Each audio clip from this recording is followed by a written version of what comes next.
નમસ્કાર, ગુજરાત ફર્સ્ટ સાથે હું છું ધ્રુવેશા. આપની સાથે સમાચારોની શરૂઆત કરીએ. વડાપ્રધાન નરેન્દ્રભાઈ મોદી ગુજરાતના પ્રવાસે છે. બપોરે 12 અને 45 કલાક સુધી તેઓ વનતારાની મુલાકાતે છે. ગુજરાત પ્રવાસનો આજે બીજો દિવસ છે. વનતારા બાદ વડાપ્રધાન સોમનાથની મુલાકાત લેશે. 2 અને 10 કલાકે સાસણ સિંહ સદન ખાતે પહોંચશે તો 2 અને 15 કલાકે સોમનાથ મંદિરમાં પૂજા અર્ચના કરશે. સાંજે 4 અને 5 કલાકે સાસણ ગીરની મુલાકાત લેશે. સદન ખાતે ઉચ્ચ અધિકારીઓ સાથે બેઠક કરશે, જ્યારે વડાપ્રધાન મોદી સાસણ ખાતે રાત્રિ રોકાણ પણ કરવાના છે. અને આ મુદ્દે સંવાદદાતા રહીમ જોડાયેલા છે. રહીમ, વડાપ્રધાન ગુજરાત પ્રવાસનો આજે બીજો દિવસ છે. હાલ તેઓ વનતારાની મુલાકાત લઈ રહ્યા છે અને ત્યારબાદ સોમનાથની મુલાકાતે આવશે. ધ્રુવિશા, ચોક્કસપણે જે રીતના વડાપ્રધાનનો આજે પ્રવાસનો બીજો દિવસ છે, આજે 12:45 સુધી તેઓ વનતારાની મુલાકાત લઈ રહ્યા છે. હાલ જે રીતના આનંદ અંબાણી દ્વારા જે વનતારા આખું તૈયાર કરવામાં આવ્યું છે તેનું નિરીક્ષણ છે તેમના દ્વારા કરવામાં આવ્યું છે. અલગ અલગ પ્રાણીઓ છે તેઓનું અત્યારે કહી શકાય કે જોઈ રહ્યા છે. સાથે જે વનતારાની અંદર આધુનિક જે સ્પેશિયાલિસ્ટ હોસ્પિટલો ઊભી કરવામાં આવી છે પ્રાણીઓ માટે થઈ, અને તેને લઈને પણ અત્યારની ચકાસણી છે તે કરવામાં આવી રહી છે. ત્યારબાદ જે રીતના વાત કરીએ તો તેઓ સીધા જ હેલિપેડ મારફતે તેઓ જે સોમનાથ હેલિપેડ તૈયાર કરવામાં આવ્યું છે તે સોમનાથ આવવાના છે, અને સોમનાથ હેલિપેડથી સીધા જ જે પ્રથમ જ્યોતિર્લિંગ છે સોમનાથ મહાદેવની ત્યાં તેઓ આવવાના છે, અને સોમનાથ ખાતે તેઓ દર્શન છે તે કરવાના છે, અને સાથે પૂજા અર્ચના છે તેઓ કરવાના છે. એટલે કહી શકાય કે જે રીતના વાત કરવામાં આવે સોમનાથ દાદાના દર્શન માટે આવશે, ને સાથે ધ્વજારોહણનો કાર્યક્રમ છે તે પણ રાખવામાં આવ્યો છે, અને ખાસ પૂજા અર્ચના છે તે પણ તેઓના દ્વારા કરવામાં આવનાર છે. સાથે જે રીતના વાત કરવામાં આવે ધ્રુવિશા, તો સોમનાથ ટ્રસ્ટના જે ટ્રસ્ટીઓ છે તેઓની સાથે પણ બેઠક કરે તેવી શક્યતાઓ છે તે સેવાઈ રહી છે. ટ્રસ્ટીઓમાંથી અમુક ટ્રસ્ટીઓ સાથે જે સોમનાથ વિકાસને લઈને જે પ્રોજેક્ટો છે, અલગ અલગ પ્રોજેક્ટો છે તેની શું સ્થિતિ છે તેને લઈને તેઓની સાથે ચર્ચા કરે તેવી શક્યતાઓ છે તે સેવાઈ રહી છે.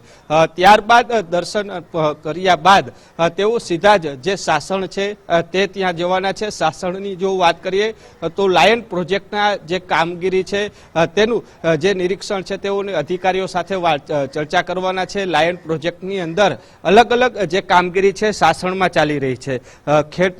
અનેક ખેડૂતો છે કે જેની ખેતીની જમીન છે તે ગીર વિસ્તારની અંદર આવેલી છે, તો સિંહ છે, સિંહની સાથે સિંહ પણ જાગૃત રહે ને સાથે ખેડૂતોને પણ કોઈ નુકસાન ન થાય તો તેના પ્રોજેક્ટો છે તેની વાત છે તે પણ કરવામાં આવશે. સાથે જે રીતના વાત કરવામાં આવે તો સિંહ બચાવવા માટે, કારણ કે અનેક રેલવે ટ્રેકો છે તે ગીર જંગલ વિસ્તારમાંથી પસાર થઈ રહી છે, તો ત્યાં પણ સિંહ બચાવવા માટેના કયા પ્રકારની કામગીરી છે તેને લઈને પણ ચર્ચા થશે. એટલે કહી શકાય કે વડાપ્રધાન મોદી છે તેઓ જે રીતના સોમનાથ મહાદેવના દર્શન બાદ સાસણ જવાના છે. સોમનાથ ખાતાની જો વાત કરીએ તો સોમનાથ ખાતે તમામ તૈયારીઓ છે તે પૂર્ણ કરી લેવામાં આવી છે.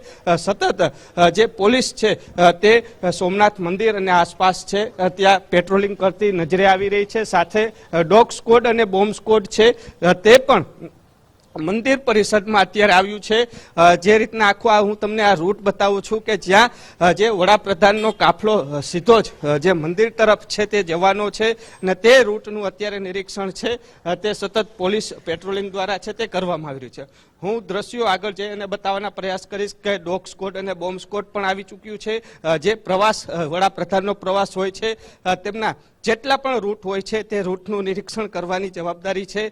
તે કોઈ અનિચ્છનીય વસ્તુઓ છે કે નહીં તેને લઈને ડોગ સ્ક્વોડ અને બોમ્બ સ્ક્વોડ છે તેની કામગીરી કરતું હોય છે. ને હાલ જે દ્રશ્યો જોઈ શકાય છે ડોગ સ્ક્વોડ અને બોમ્બ સ્ક્વોડ છે તે બંને અત્યારે સાથે સંયુક્ત કામગીરી છે તે કરવાનું છે, અને તે સોમનાથ મંદિરની આસપાસના તમામ વિસ્તારો છે તેનું નિરીક્ષણ છે તે કરનાર છે. એટલે કહી શકાય કે વડાપ્રધાનના પ્રવાસને લઈને તમામ જે સિક્યુરિટીને રીઝનને લઈને તમામ તૈયારીઓ છે તે પણ આખરી ઓપ આપી દેવામાં છે. એટલે કહી શકાય કે મહાદેવ સોમનાથ મહાદેવના દર્શનની જો વાત કરીએ તો 2017ની સાલની અંદર જે વડાપ્રધાન છે વડાપ્રધાન બન્યા બાદ આવ્યા હતા, અને ત્યારબાદની આ તેમની બીજી મુલાકાત છે તે સોમનાથ મહાદેવ મંદિર ખાતે થવા જઈ રહી છે. એટલે કહી શકાય કે આ દ્રશ્યો અત્યારે જોઈ શકાય છે કે મંદિરની આસપાસ જેટલા પણ વિસ્તાર છે ત્યાં ડોગ સ્ક્વોડ અને બોમ્બ સ્ક્વોડ છે તે ચકાસણી છે તે કરનાર છે, અને તેને લઈને કહી શકાય કે હાલ તમામ તૈયારીઓને આખરી ઓપ આપી દેવામાં આવ્યો છે.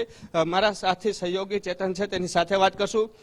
મંદિર ટ્રસ્ટ દ્વારા કેવી તૈયારીઓ વડાપ્રધાનના આગમનને લઈને? જી, વાત કરવામાં આવે તો મંદિર પરિસરમાં અને ટ્રસ્ટીઓ દ્વારા મંદિર પરિસરની સંપૂર્ણ રીતે અત્યારે તૈયારીઓ પૂર્ણ કરવામાં આવી છે. આજે વહેલી સવારથી જ મંદિરની આજુબાજુના વિસ્તારોને પણ પોલીસ દ્વારા અને સોમનાથ ટ્રસ્ટ દ્વારા કોડિંગ કરવામાં આવી રહ્યો છે અને સફાઈની વાત કરવામાં આવે તો તમામ વિસ્તારને પૂરી રીતે સફાઈ કરવામાં આવ્યો છે અને આ વિસ્તારની અંદર પીએમના આગમન બાદ લોકોને પ્રવેશ કરવા ઉપર પણ પ્રતિબંધ લગાવવામાં આવ્યો છે.